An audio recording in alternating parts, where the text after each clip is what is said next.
আরজি করের তথ্য উনি জেনে গিয়েছিলেন, সেটা যদি বাইরে প্রকাশ হয়ে যায়, বড় বড় ভেটকি মাছ বলেন, বোয়াল মাছ বলেন, বাংলাদেশের মতো বিদ্রোহ এখানে না হয়ে যায়।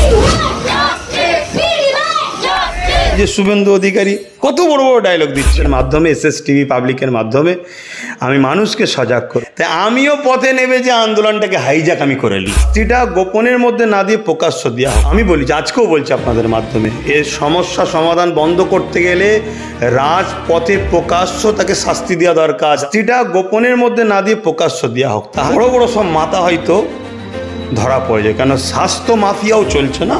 তাদের মাধ্যমে, এসএসটিভি পাবলিকের মাধ্যমে আমি মানুষকে সজাগ করব, নিজের বেটি, নিজের মা, নিজের বোন, নিজের পরিবার, নিজেদের বাচ্চাদের ভবিষ্যতের জন্য এবং রাষ্ট্রকে নিরাপদে রাখার জন্য সাধারণ জনগণকে ঐক্যবদ্ধ হতে হবে। ধর্মীয় বিভাজন ভুলে যে ভারতীয় আমরা বাঙালি, আমাদেরকে ঐক্যবদ্ধ হতে হবে। নাই খেয়াল করে দেখুন, এর আগে হারদরা কাণ্ডে, উন্নাও কাণ্ডে বা কাশ্মীরে আসিফা থেকে শুরু করে আজ পর্যন্ত কেউ কিন্তু বিচার একটাও পাবে না, বিচার পাবে না। কেন? বিচারের গলাকে টিপে রেখে দিয়েছে যারা ক্ষমতার আসনে বসে আছে।